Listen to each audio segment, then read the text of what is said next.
This video is a follow-on from my previous video on how I'm using Jesmonite with my wood turning, and focuses on my battle against bubbles in Jesmonite and some further thoughts about Jesmonite and wood.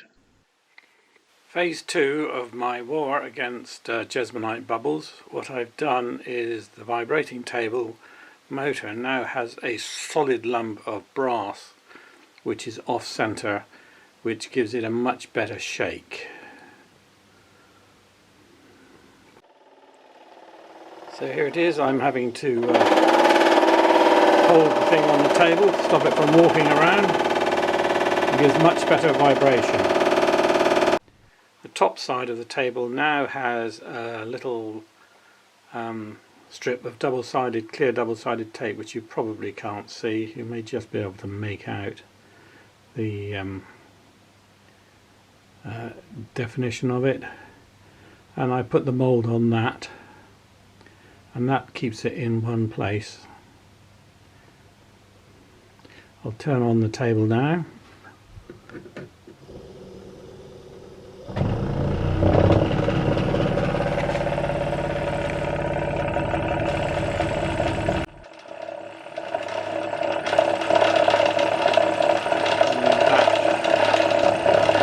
Hopefully you'll be able to see that gives the mould a good old shake. Phase 3 of the war against bubbles is, believe it or not, a ceramic flower container. It's not a flower pot in that it doesn't have any holes in the bottom, and it has a nice flat rim and a lining of closed cell foam rubber on the rim. On that, good thick layer of plywood with a hole in the middle which has got 5mm acrylic disc sealed into it, and a tiny hole in the middle where the vacuum is connected up. Vacuum gauge so I can see how much vacuum I'm pulling, and I will turn it on in a minute and you can have a look to see how much vacuum gets pulled. For pulling the vacuum, I'm using a high-grade vacuum pump which I use for my vacuum chuck on wood turning.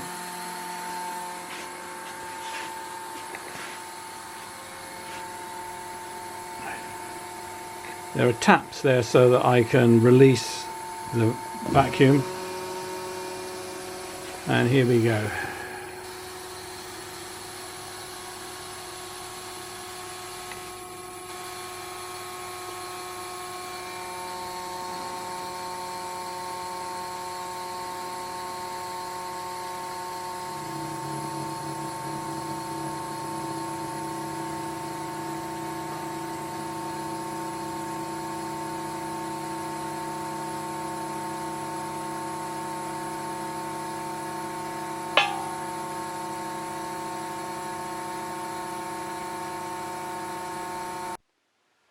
"20mm is quite an impressive vacuum, and I've had a look around the rim, and although I heard a little tink of a crack, I can't see any damage done to the ceramics, but I don't think I want to pull any more than 20mm of vacuum.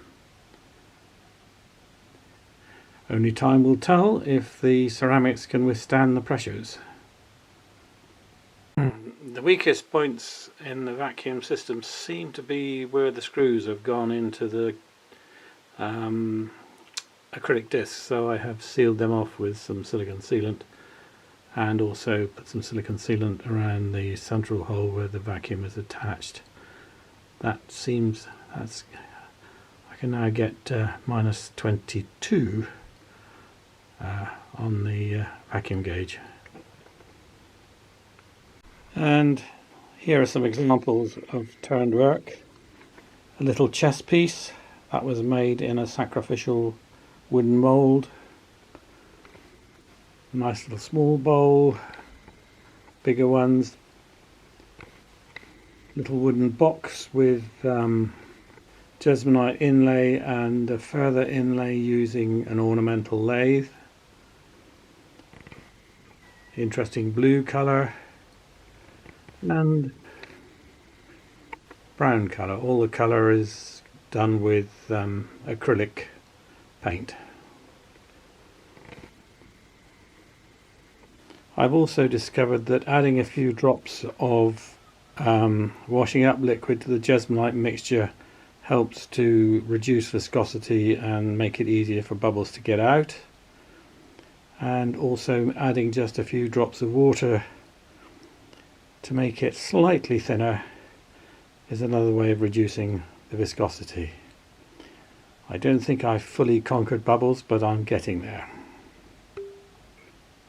Here are some more examples. This is a little wooden bowl with Jesmonite poured directly into the rim and then turned away.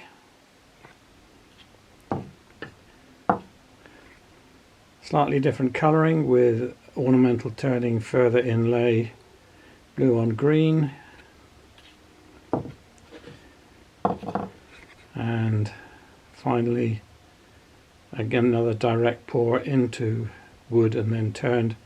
A little black or more granite grey fine lines added to the pink and white Jesmonite. I hope you found this interesting. If you have any further thoughts on Jesmonite wood and how you get rid of bubbles in Jesmonite, please do get in touch.